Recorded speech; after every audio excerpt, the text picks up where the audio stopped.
Hey guys, welcome back to the garage and another video on the F80 M3. Today I'm going to show you step by step how to install the front lip and splitters, so stick around.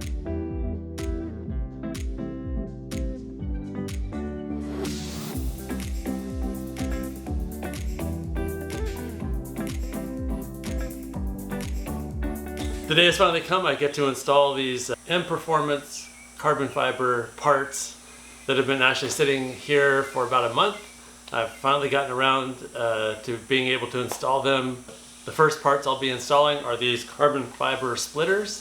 These are the official M Performance part, which come with this little tab here, so it screws to the OEM mounting point. So these actually call to be installed in the instructions with the BMW Betalink adhesive. And after doing a little research on that stuff, it seems from what I've read that that is basically a permanent attachment to your car.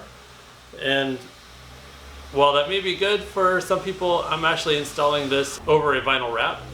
And I really don't want it to be permanent and have to just destroy this if I ever have to remove the wrap. So instead, what I'm going to be doing is installing this with the 3M adhesive tape. And I'm sure you guys have all seen this. It's used for numerous other parts on the car. And so what I've decided to do is to use the tape, but to also use an adhesion promoter or a primer with the tape, because I do want it to be fairly permanent, but not so permanent that if I have to take these off, it's going to destroy them or damage them. So here's the 3M adhesive tape. It's the extreme version you can pick up at Home Depot. And I got this 3M primer sold in little pen packets of 10. Should be enough. Alright, so you'll need the car up in the air for this, the front end of the car up in the air. Next, remove the air guides. There's I think 7 8mm screws for this. Just go ahead and remove those. 3 of them are inside of the fender well. And set that aside for now. And if you're installing the lip, you'll want to remove the rock guard from the oil cooler as well. I think that has like 8mm screws plus 2 13mm bolts here. And go ahead and set that aside for now.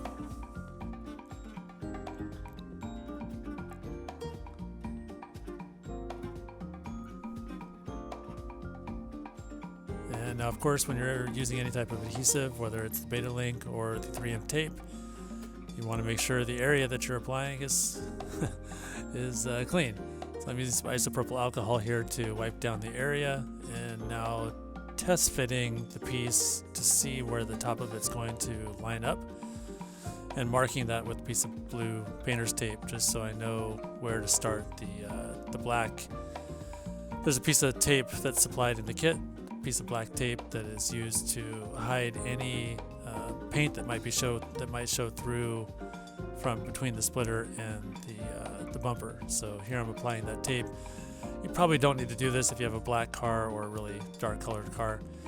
Now the splitters come with some foam. I removed that foam because the 3M tape actually has foam in it as well, and I don't want that foam to cause the tape not to adhere securely.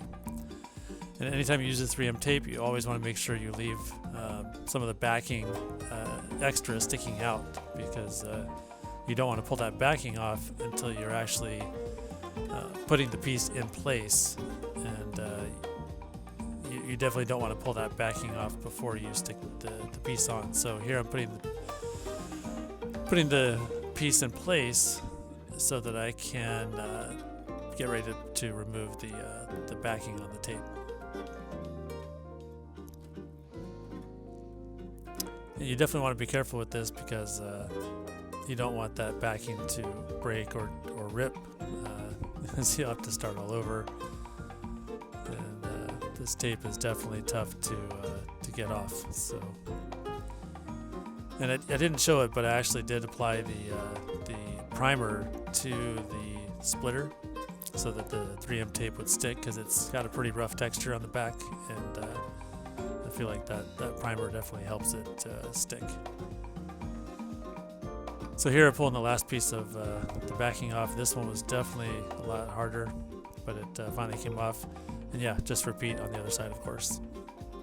So here you want to remove the C-clips that come on the rock guard and set those aside. You won't be reusing those.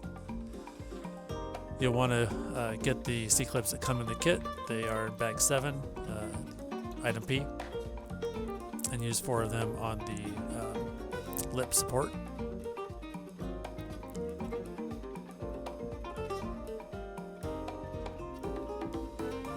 Here, the kit comes with a template, so clamping that template in place, you want it to line up with the 2 holes, the stock holes in the bumper. So here, those holes are lined up, and you want to mark the 2 holes where you'll be drilling for the lip support. And I'm using the template as a guard on the back side where I'm going to be drilling, because I just don't want to risk drilling through the bumper. That would definitely be bad. Trying to be really careful here, but even as careful as I was, I still managed to poke through and hit that template. So now just go ahead and put the support in, the support piece for the lip. Get that in place, get the 2 holes lined up on the sides with the rock guard holes. And then install the rock guard in between the bumper and the support piece that you just installed. Get that in place, and go ahead and hand tighten the screws for this. The bolts and the screws, don't tighten them all the way down.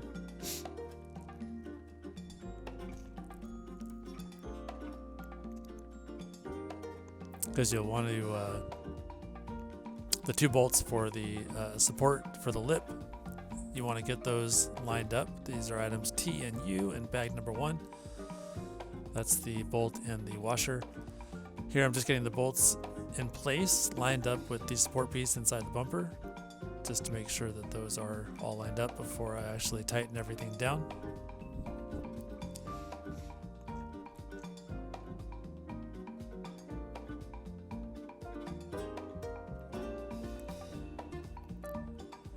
And I can go ahead and remove those now, since everything's lined up.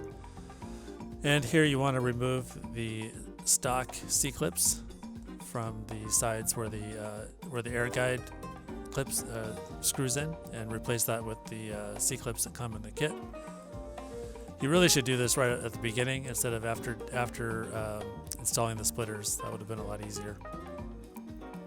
So here, to get the lips lined up and the bolts installed, just hand tight, just to get the lip in place and get the sides lined up with the stock holes. So here I just want to get these screws hand tight, just to keep the lip in place, because I'll need the lip right where it needs to be so that I can drill the holes for the extra screws that'll be holding the lip in place. So here's a 3mm drill bit drilling out the screw holes. So there's 3 here.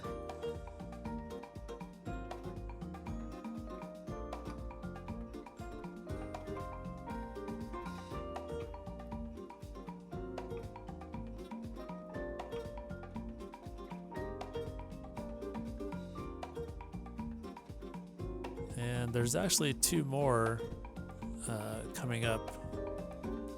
So here's the 8mm screws. These are actually the same ones that you used to that hold the air guide in place, that hold the rock guard in place. So it seems like they're the exact same thing. Here I'm just screwing those in with my drill or impact gun, and of course do the same on both sides. Now these are those other 2 screw holes that it doesn't call for these to be drilled out, but you know, I can't imagine not drilling them. Again, 3mm hole, and I found it much easier to just use a screwdriver on these as opposed to the drill. So these are the plastic rivets that come in the kit. There's 2 of them, and you have to drill a 6mm hole for these, and then use the rivet tool that I got on Amazon to compress it and snap off the arm on it. And there really was no issue with this at all. It worked really well. So here's the last 2 screws that go on the end of the lip. There's a C-clip and a screw, and first I just install the screw just to get it started, not all the way. Do that on both of them. And then here I'll explain the rest.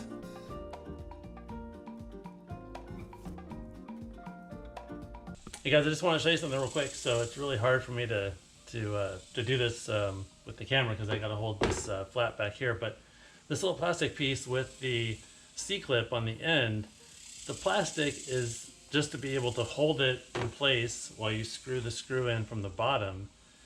And also, so when the screw is tightening down, this will spin inside the fender here.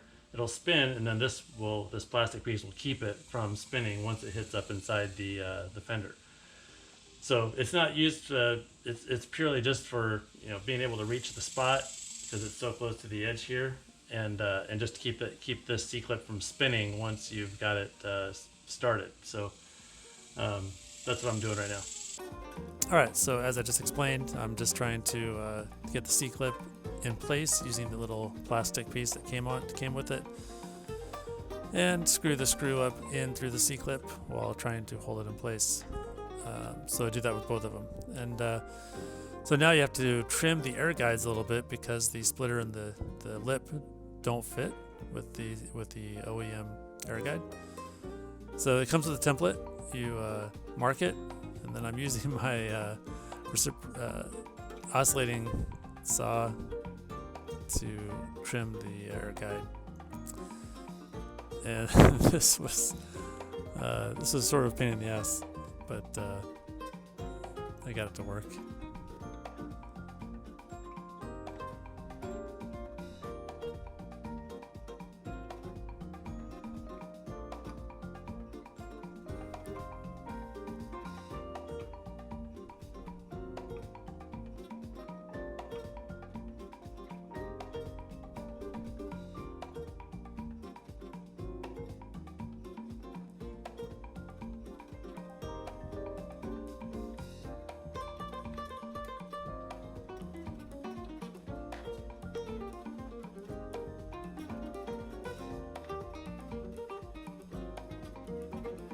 And the air guides come with the hard plastic part and a soft plastic. The soft plastic you can just cut with the blade, and then go ahead and reinstall it back on the car, both sides, of course. Well, that's it.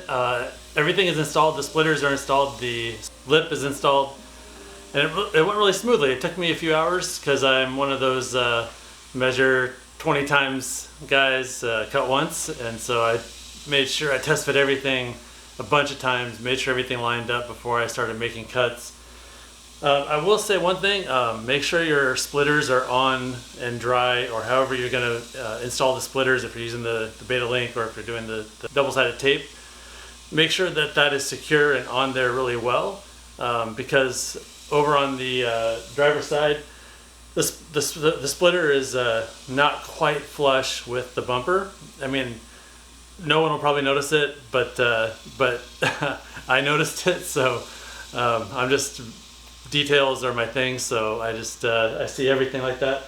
But the thing is on solid as a rock. I mean, it does not move. I mean, there's 15 to 16 screws and bolts, all underneath holding it on. So I didn't use any double-sided tape on the lip at all, and it's solid. It's not moving. So yeah, super happy with it. I mean, it looks great. Yeah, can't wait to get it out on the road. All right, hey, thanks for watching, everybody. Yeah, I've got some more stuff planned. I got a rear spoiler planned for this thing, rear wing planned, and a few other things. So check out the channel if you want to see those coming up in the future. Thanks for watching. I'll see you next time.